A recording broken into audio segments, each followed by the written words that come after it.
mga kapitbahay. Nandito kami ni Bunso sa daan kasi punta kami sa barber shop. Magpapagupit siya before pasukan. Nagpaladala sila ng letter sa site nila na baka Monday mag-start na ang mga bata sa school. Alam nyo, papasok na sila. Kaya pagupitan na natin kasi ang bigat-bigat na ng ulo niya. Ang kapal-kapal na ng ulo ng batang to. Tignan nyo naman, oh, curly siya. Yeah, that's not my shoe. It's okay. Hey, it's gonna cry. No, okay. Sabi asin. Diyan lang, oh, malapit sa Suki. Maganda kasi siya maggupit. I-fit niya yung ulo ng bata. Alam nyo, hindi lang basta-basta lang sige gupit. Kahit itibagay ba, yung kahit kung may yung ipapagupit sa kanya ba na gusto mo, makuha niya.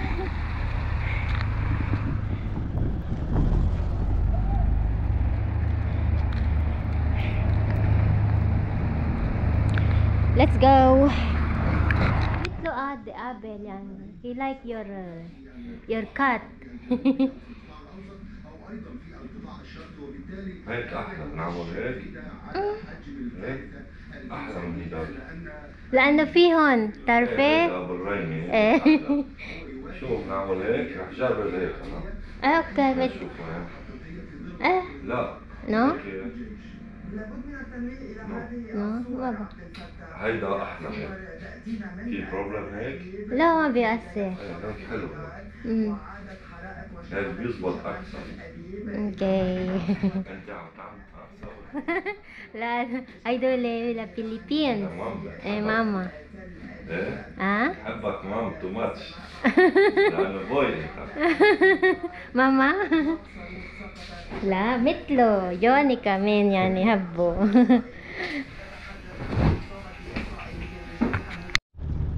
Tapos na si Bunso. Patingin daw. Oh, gumapo manin. Gwapo ah. Mas lalo kang gimwapo na. Pogi-pogi ka na.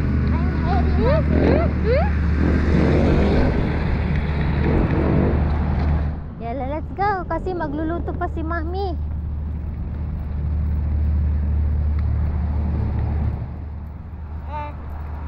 Sahalo Haida. Sahalo Haida. Gwapo-gwapo. Pogi-pogi. Hi guys, katatapos lang namin kumain. And then, tawag nito, naghuhugas na ako. Hindi ko na pinakita yung kung paano kami kumain. Basta, ito ang ulam namin. Gumawa ako ng ginisang gulay mix. Parang chapsuy siya. Yan, nagustuhan ng mga bata at saka si Mama. Kahit anong lutuin ko, kinakain ng biyanan ko. At saka nagluto ako ng rice. Basta pinaghalo-halo ko yung gulay na meron ako. And then, ayun, di pa rin okay siya. Dahil doon sa balita alam nyo, nai-stress siya. Sabi ko, wag kang ma-stress. Medyo okay naman na siya, hindi na siya nahihilo. Kaso, hindi, tawag nito, sabi ko, maghiga ka lang dyan. Medyo okay naman na siya guys. Kaso yung kanina binipi ko ulit. Bumalik sa normal. Basta inumin ko siya ng tubig na may asin, maging okay siya. Tapos, may binili si Johnny kahapon na gamot na pangpakalma kasi nai-stress na siya, ay nanenervyos, lalo yung yung nangyayari dito. And then sabi ko, iwasan mo munang manood kasi nanonood siya. And then nakikibalita dun sa taas sa Isnea ba. And yun na nga, may balita ulit ako sa inyo na yun, siguro alam nyo naman na yun, nakapasok na po sila sa South. Yung mga parang para lumusob na sila guys. Pero dito sa yung mga taga-ay lumusob na sila sa south. Kaya yung mga mga tao sa ibang parte ng south ng mga village, bumaba na sila sa Beirut.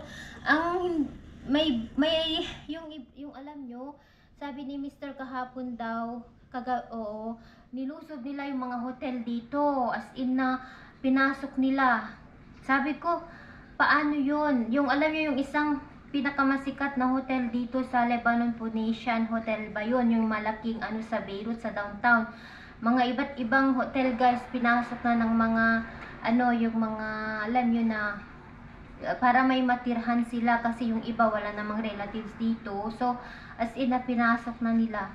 At saka sinira daw yung mga door para makapasok. Alam nyo, sabi ko talaga, ginawa nila yun. Oo, kasi wala na silang matirahan. Sabi ni Mr. For free. For free daw sila na manirahan sa mga hotel.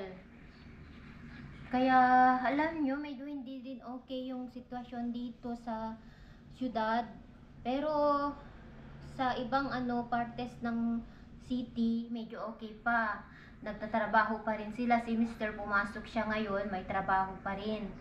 Bukas, day off niya. And then, ano pa yung balita ko? Yun na nga. Tuloy-tuloy pa rin guys yung pagtira nila sa mga partes na mayroong nakatagong kagamitan ng mga H. So, yun na yung bagong balita na nakapasok na sila sa south, yung mga sundalo dun sa kabila. Pero dito, napalibutan na rin ng mga kabila, nasa kabila. Nandito sila sa karagatan para alam nyo magbantay.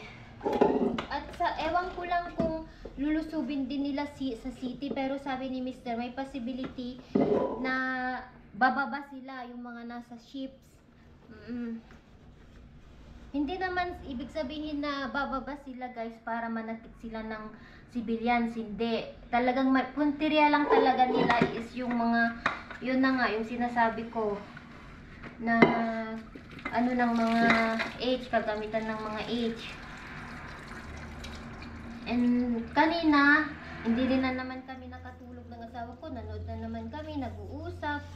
Kasi pinanood namin yung mga, alam nyo, pinasabog pa rin nila ng madaling araw yung partes ng Dahi, yung malapit sa airport. And then, ang balita dito, open pa ba ang airport? Open pa rin, ino-open pa rin nila, kaso ang mahal na daw yung ticket. Like yung sabi kanina nang nakausap ko, nung nagpagupit kami, merong pupunta siya sa Kuwait ata yung pupuntahan niya, basta sa Arab siya. Sabi niya dati ang fare ng ticket 200 is 200, ngayon 600 na daw. Yung mga kaya nila inopen kasi yung mga ibang foreigner na lalabas, alam nyo, para makaalis sila. Pero may nakausap din akong kahapon sa church na Swedish ba yun? Kapag Sweden, no? Swedish sila, no? Kasi taga Sweden sila. Sabi ko, uuwi ba kayo? Bakit di kayo uuwi? Na kasi pumunta sila sa church. Sabi nila, hindi daw. Bakit kayo hindi uuwi? Foreigner sila, mag-asawa guys. And then sabi niya, dito lang daw sila.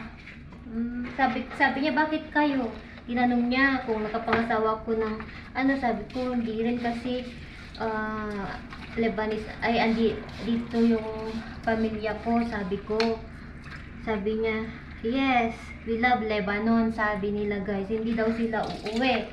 But sabi ko, even you should go, sabi ko, kasi the situation here, sabi nila, it's okay, at least they don't touch us, sabi niya. Hindi naman daw kami ang puntirya. Tapos yun, bye. Tapos paalam na sila. Every time nakikita ko sila mag-asawa guys, na nagsisimba dito, Pero wala pa silang anak, eh hindi ko na tinanong kung may anong trabaho nila, ganyan. Pero hindi daw sila aalis. Sabi niya, it will be okay.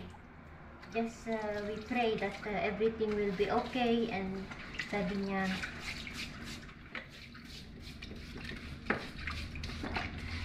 so yun yung balita dito. Tuloy-tuloy pa rin. Pero normal pa rin ang buhay. Yung kumbaga nakakalabas pa rin ang mga tao. Nakakapunta pa rin sila sa mga trabaho nila. And then yung situation medyo palala din siya kasi hindi pa rin sila tumitigil sa pagpalipad nila dito. Oo, everyday.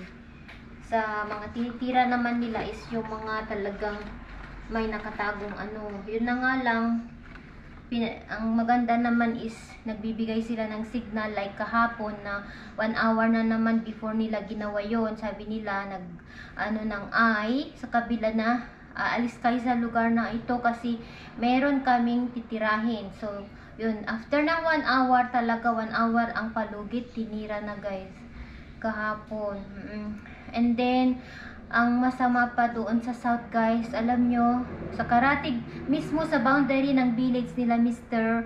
at saka yung village na yun, tinira din kasi may nakatago din pala doon na kagamitan ng mga H. So pakita ko sa inyo yan, nasunog na yung snowbar, yung pine tree.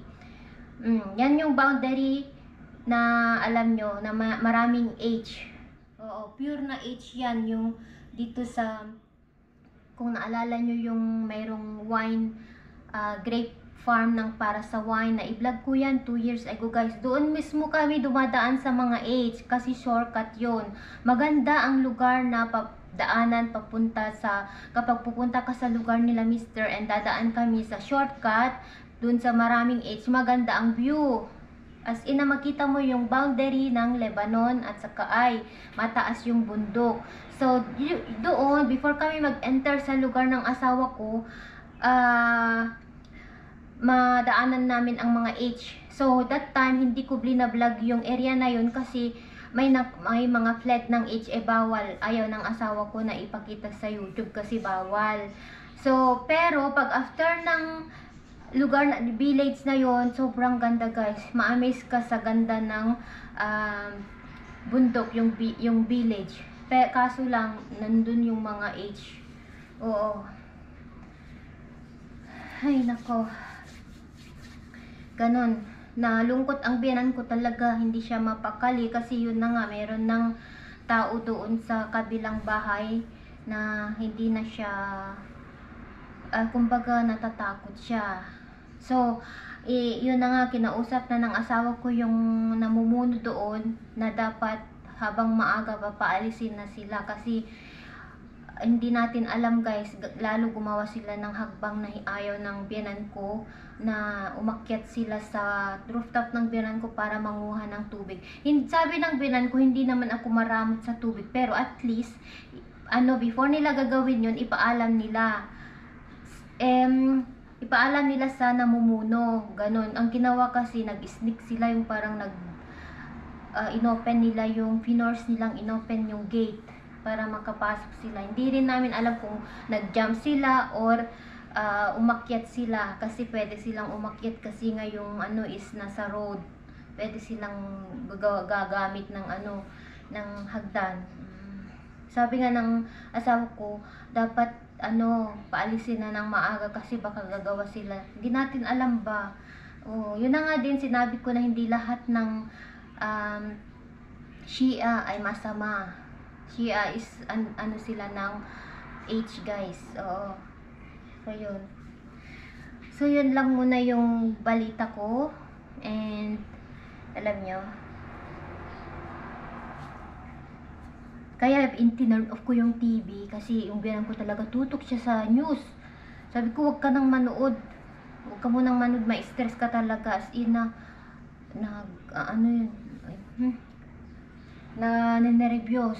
Kasi may, siya, tawag nito, may hypertension ba yun? Oo, pero low blood siya.